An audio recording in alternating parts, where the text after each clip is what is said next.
What would you do if the person you called your best friend destroyed your marriage? This is the story of Tola and Kemi, childhood friends whose bond was shattered by jealousy and betrayal.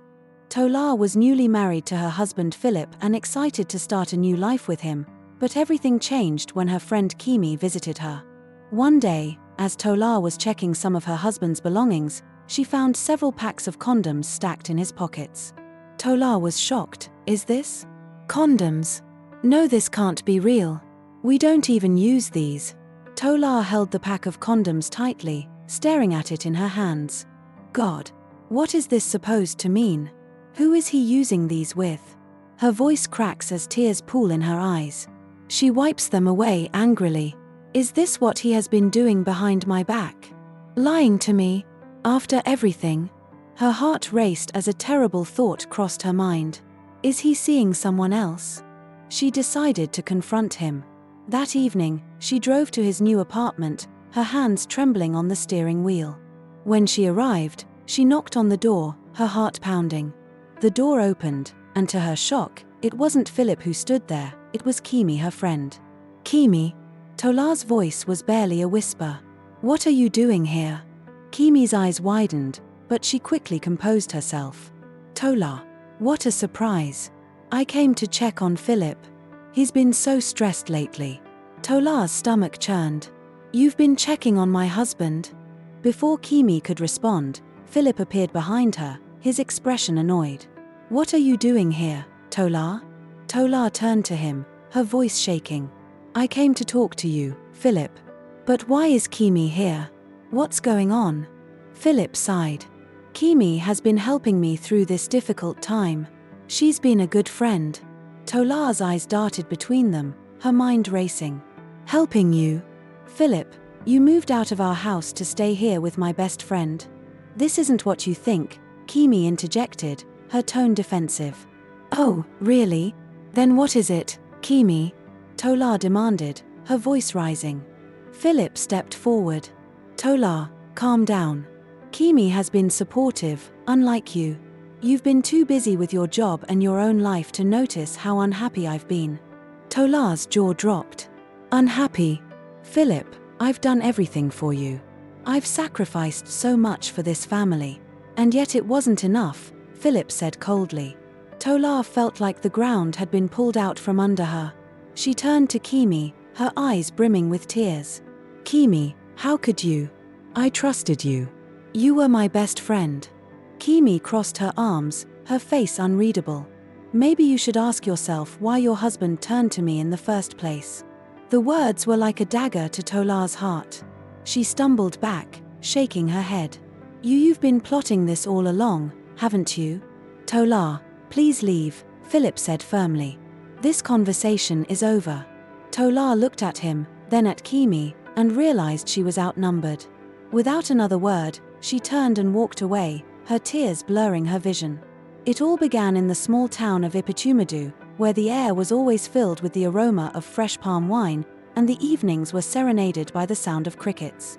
In this town, two girls, Tola and Kemi, grew up together, inseparable like the threads of a finely woven aso oak. Tola was the kind of girl who didn't need to try to shine. She was like the morning sun that illuminated everything effortlessly. She had this charm that made people gravitate toward her. It wasn't just her beauty, though her dark, smooth skin and almond-shaped eyes could make anyone pause. It was her kindness. Tola was the kind of person who would share her last piece of bread with a beggar, even if it meant going hungry herself. Kemi, on the other hand, was from a wealthy family.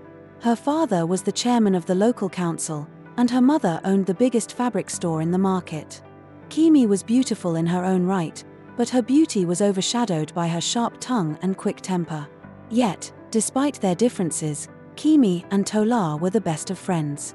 Kemi, why are you walking like that? You know we'll be late for assembly if you don't hurry up, Tola called out one morning as they made their way to school.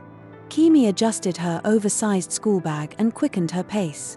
Yusef, Tola, must you always be early? They won't give you an award for being the first to get there, you know.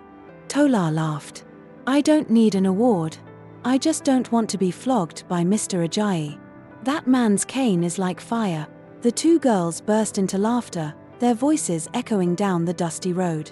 At school, Tola was a star. Teachers adored her for her intelligence and dedication.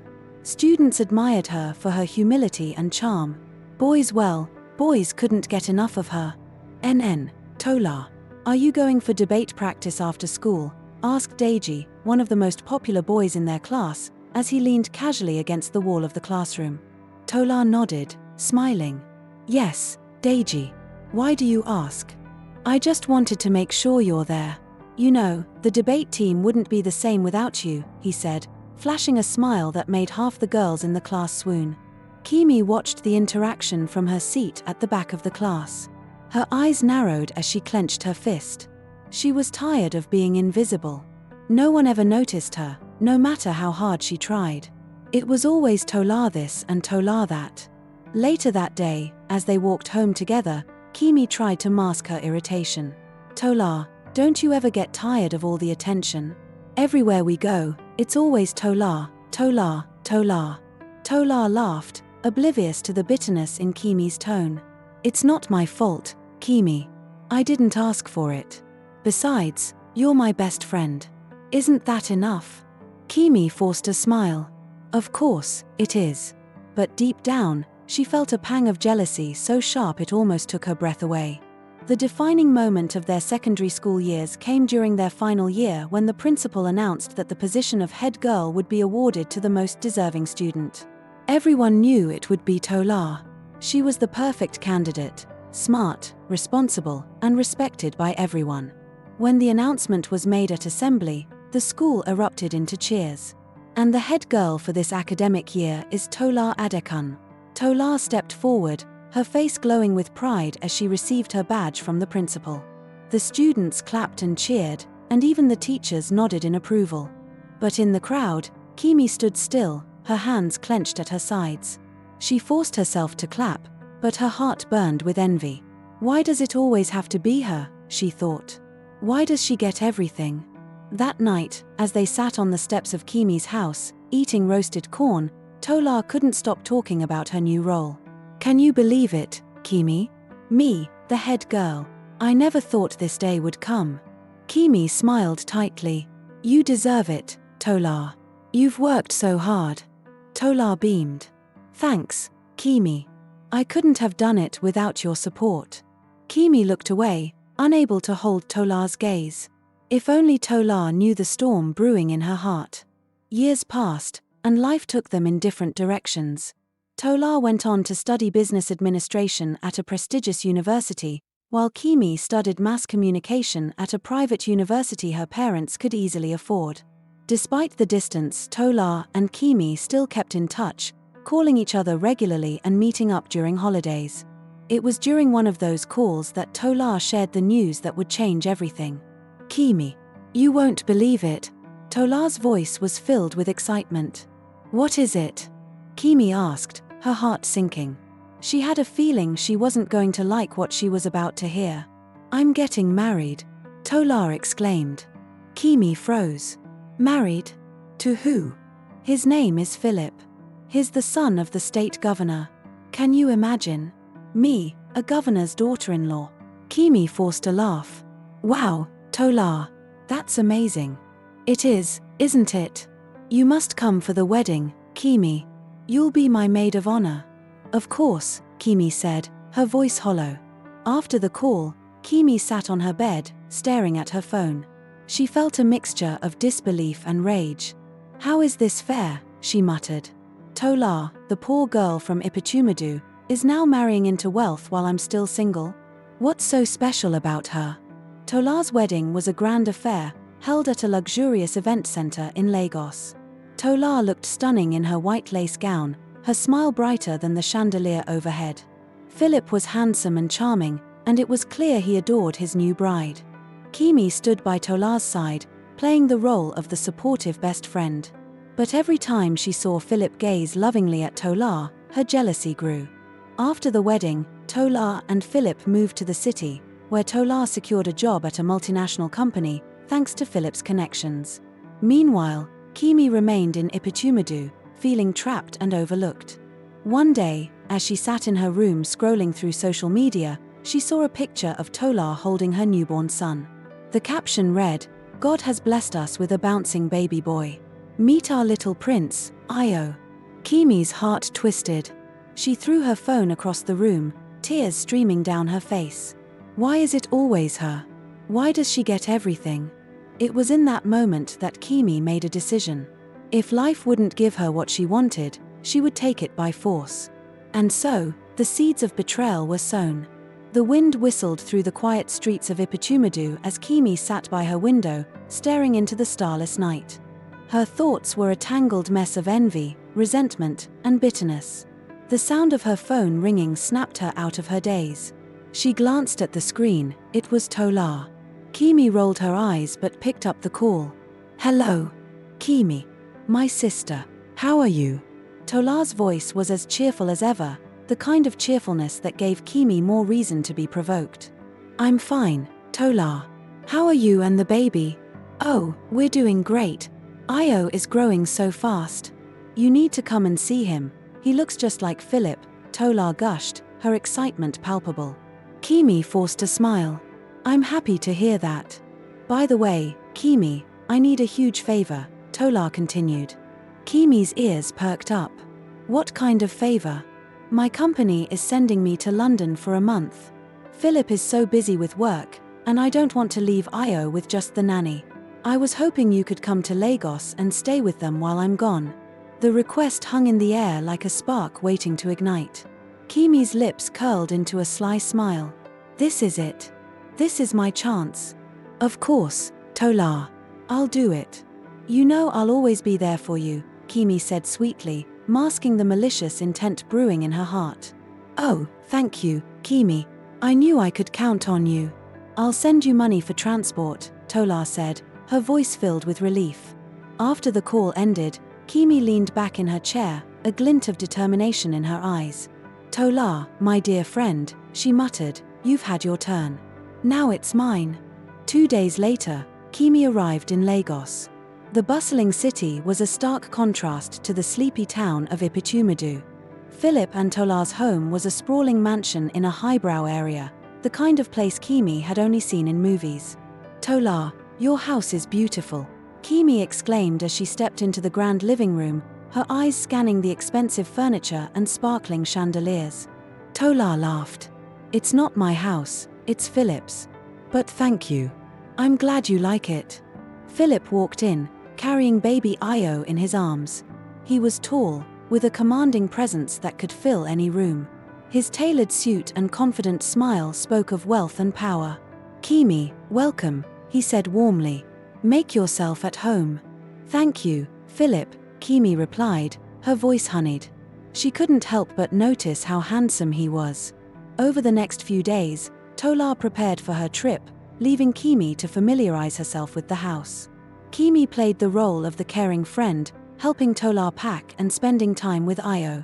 The night before Tola's departure, she pulled Kemi aside. "Kemi, I trust you completely. Please take care of my family while I'm away." "Don't worry, Tola. I'll take good care of them," Kemi said, her smile betraying nothing. The morning Tola left, Kemi stood by the gate, waving as the car drove her to the airport. Once the car disappeared from view, Kemi turned and walked back into the house, a sinister smile creeping across her face. "Now, the game begins," she whispered. She wasted no time. That evening, she dressed in a tight, revealing dress that clung to her curves.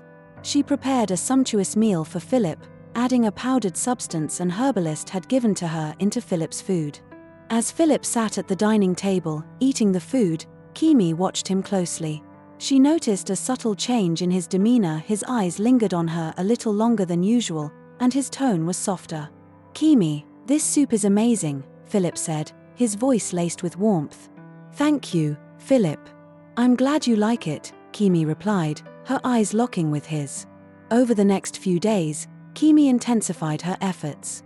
She wore skimpy outfits, brushed against Philip accidentally, and continued adding the substance an herbalist gave her into Philip's food. Philip, under the influence of the charm, began to change. He spent more time at home, laughing and chatting with Kemi. The nanny noticed the growing closeness between them and whispered her concerns to the driver. "I don't like the way Madame Tola's friend is behaving," the nanny said one afternoon. "She's too close to Ogre Philip." "But what can we do? We just work here," the driver replied, shaking his head. One evening, after putting Io to bed, Kemi joined Philip in the living room. She sat close to him, her perfume filling the air. "Philip, you work so hard. You deserve to relax," she said, placing her hand on his arm. Philip looked at her, his eyes clouded with desire. "You're right, Kemi. Sometimes, I feel like you understand me better than anyone else." Kemi leaned closer. "That's because I care about you, Philip." Before she could say more, Philip closed the distance between them, kissing her passionately. Kemi smirked inwardly. Got him. Meanwhile, in London, Tola felt uneasy. She couldn't explain it, but something didn't feel right. Philip wasn't calling her as often as he used to, and when he did, his tone seemed distant. One night, she called Kemi.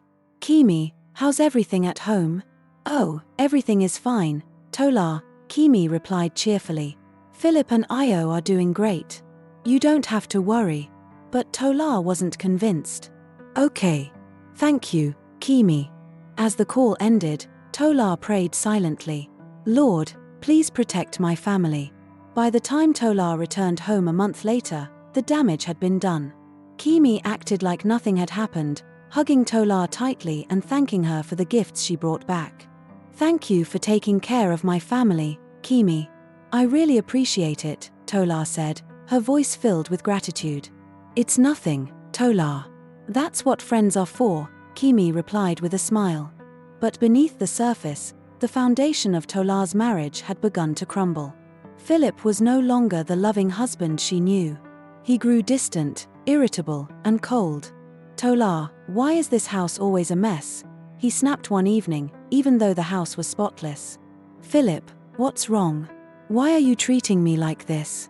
Tola asked, tears in her eyes. "I'm tired, Tola. Just leave me alone," he replied, walking out of the room. Tola cried herself to sleep that night, unaware that the betrayal had come from the one person she trusted the most. As the days turned into weeks, Philip's behavior worsened. He started spending nights away from home and avoided Tola as much as possible. Not too long Philip filed for a divorce. Tola was shattered. She quickly called her friend Kemi on phone. "Kemi, I don't know what to do," Tola confided over the phone. "Philip wants a divorce. I feel like my world is falling apart." Kemi pretended to be shocked. "What? How could he do that to you?" "Don't worry, Tola. Everything will be fine." But in truth, Kemi was smiling. She had won, or so she thought. The atmosphere in Tola's home had become unbearable. Days turned into weeks, and Philip's coldness toward her intensified. Tola couldn't recognize the man she had married. The once loving, caring husband had become distant, harsh, and unkind. One evening, as Tola prepared dinner, Philip walked in, his face set in a scowl. He dropped his briefcase on the floor with a loud thud and sank into the couch without saying a word. "Philip, welcome," Tola greeted softly, wiping her hands on a towel. Philip grunted in response, flipping through the channels on the TV. "I made egusi soup, your favorite," Tola continued, hoping to spark a conversation. "I'm not hungry," he snapped without looking at her. Tola's chest tightened. "Philip, can we talk? I feel like there's a wall between us lately. Did I do something wrong?" Philip turned to her, his eyes cold and unrecognizable. "You didn't do anything wrong, Tola. I'm just tired of this marriage." The words hit her like a punch to the stomach. "What are you saying, Philip?" "I'm saying I want a divorce. I don't love you anymore." Tola stood frozen, her legs trembling. She couldn't believe what she was hearing. "Philip, we have a son. We built this life together. How can you say you don't love me anymore?" "I've made up my mind," he said, standing up. "I will send my lawyer to finalize the divorce papers." "Divorce?" Tola's voice cracked. "Philip, please don't do this. Let's talk to someone. Let's work this out." "There's nothing to work out, Tola. It's over." Tola sank to the floor, tears streaming down her face as Philip walked out of the house, slamming the door behind him. The next morning, Tola called Kemi, desperate for comfort. "Kemi, I don't know what to do," she sobbed into the phone. "Philip is serious about the divorce. He said he doesn't love me anymore." On the other end of the line, Kemi smirked. "Tola, I'm so sorry. Men can be so heartless. Don't worry, you will get through this." Tola sniffled. "I just don't understand. What changed? He used to love me so much. Maybe he's going through something," Kemi suggested, faking concern. "Give him some space. Let him figure things out." "But he's not even talking to me," Tola cried. "He avoids me like I don't exist." Kemi sighed dramatically. "Men are complicated, my sister. Just focus on yourself and Io for now." "Thank you, Kemi. I don't know what I would have done without you," Tola said, her voice filled with gratitude. Kemi's smile widened. "Anytime, Tola. That's what friends are for."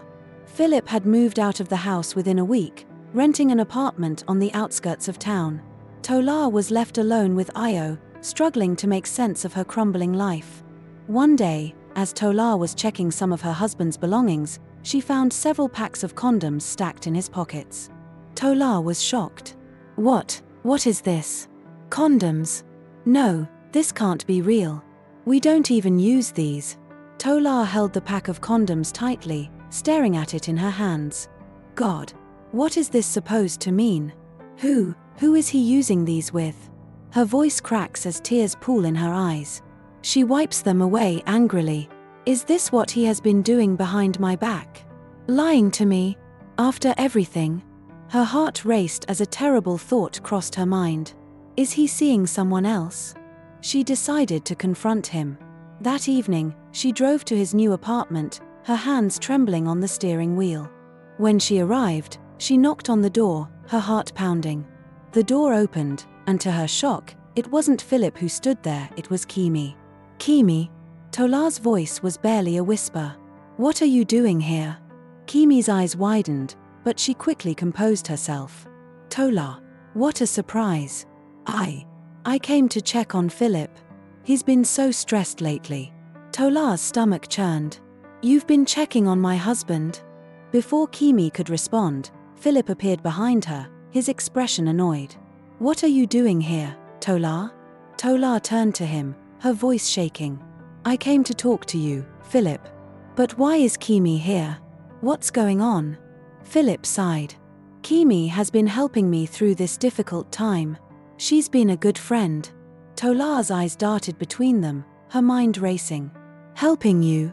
Philip, you moved out of our house to stay here with my best friend." "This isn't what you think," Kemi interjected, her tone defensive. "Oh, really? Then what is it, Kemi?" Tola demanded, her voice rising. Philip stepped forward. "Tola, calm down. Kemi has been supportive, unlike you. You've been too busy with your job and your own life to notice how unhappy I've been." Tola's jaw dropped. "Unhappy? Philip, I've done everything for you. I've sacrificed so much for this family. And yet it wasn't enough," Philip said coldly. Tola felt like the ground had been pulled out from under her. She turned to Kemi, her eyes brimming with tears. "Kemi, how could you? I trusted you. You were my best friend." Kemi crossed her arms, her face unreadable. "Maybe you should ask yourself why your husband turned to me in the first place." The words were like a dagger to Tola's heart. She stumbled back, shaking her head. "You have been plotting this all along, haven't you?" "Tola, please leave," Philip said firmly. "This conversation is over." Tola looked at him, then at Kemi, and realized she was outnumbered. Without another word, she turned and walked away, her tears blurring her vision. That night, Tola fell to her knees in her bedroom, crying out to God. "Why, Lord? Why is this happening to me? What did I do to deserve this?" As she prayed, she felt a strange sense of calm wash over her. She decided to visit her church the next morning, desperate for guidance. The next day, her pastor welcomed her with open arms. "Tola, my daughter, what's troubling you?" Through sobs, Tola explained everything: the sudden changes in Philip, his affair with Kemi, and her crumbling marriage. The pastor listened intently, then said, "This is a spiritual attack, Tola. Your friend Kemi has betrayed you, but God will fight your battle. I want you to fast and pray for 7 days. Stay in the church during this time." Tola nodded, her resolve strengthening. "I will do it, Pastor. I will fight for my family." Meanwhile, Kemi and Philip's relationship seemed perfect on the surface. They went out on dates, shared expensive dinners, and flaunted their new life on social media. But cracks were beginning to form. Philip had started to notice small, unsettling things: Kemi's obsession with him, her controlling behavior, and her constant need for reassurance. One night, as he lay in bed, Philip spotted something unusual in the corner of the room: a small clay pot hidden under the dresser. Curious, he pulled it out and examined it. The moment his fingers touched the pot, a wave of clarity washed over him. He suddenly remembered everything: how much he loved Tola, how happy they were before Kemi entered their lives, and how he had been manipulated. He turned to Kemi, who was brushing her hair in front of the mirror. "What is this?" he demanded, holding up the pot. Kemi froze, her face paling. "It's nothing, Philip. Just an old decoration." "Don't lie to me, Kemi. What is this?" When she didn't respond, he slammed the pot on the floor, shattering it into pieces. Instantly, he felt a weight lift off his shoulders. "You charmed me," he said, his voice filled with rage. "You used juju to break my marriage." Kemi stood, her hands trembling. "Philip, please, I can explain." "Explain? There's nothing to explain. You're evil, Kemi. I can't believe I fell for your lies." He grabbed his keys and stormed out, leaving Kemi screaming his name. Philip drove straight to his old home, his heart pounding with regret. When he arrived, he saw Tola sitting on the porch, her head bowed in prayer.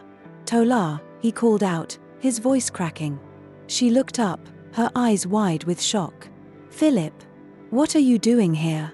He fell to his knees before her, tears streaming down his face. "Tola, I'm so sorry. I was blind, but now I see. Please forgive me. I want my family back." Tola stared at him, her heart torn between anger and love. "Philip, do you know what you have put me through?" "I know, and I'll spend the rest of my life making it up to you. Please, Tola, give me another chance." Saw sincerity and genuineness. Tola stared at Philip, her emotions swirling in a storm of anger, hurt, and lingering love. Seeing him kneeling before her, vulnerable and remorseful, stirred something deep within her, but she refused to let herself be swayed easily. "Philip," she said, her voice steady despite the turmoil in her chest, "you walked out on me and Io. You let another woman into our lives and destroyed everything we built. Now you want forgiveness?" Philip wiped his tear-streaked face, his voice shaking. "Tola, I know I don't deserve it. I let my greed and foolishness blind me. I betrayed you in the worst way possible, but I swear I'll spend the rest of my life proving how sorry I am. Please, don't give up on us." Tola crossed her arms, her brows furrowed. "Do you think an apology will fix everything? Do you know how much pain you caused me? Do you even realize the humiliation I endured?" Philip nodded, his head bowed in shame. "I know, Tola. And I don't expect you to trust me right away, but I will do whatever it takes to earn your forgiveness." "Where's Kemi?" Tola demanded, her voice rising. Philip hesitated, guilt flashing across his face. "I left her. She was using charms to manipulate me. I didn't see it until recently, but I broke free. I have been living under a spell, Tola. I'm so sorry for everything." "I forgive you, Philip," Tola said. She embraced her husband. This story teaches us to be careful who we call our friends because not everyone wants the best for us. Join me next time for another captivating story. Trust me, you won't want to miss it. Before you go, please help me grow this community. Click the like and share button. Subscribe to my YouTube channel for more interesting African stories. I honestly got you covered. Thanks for your time.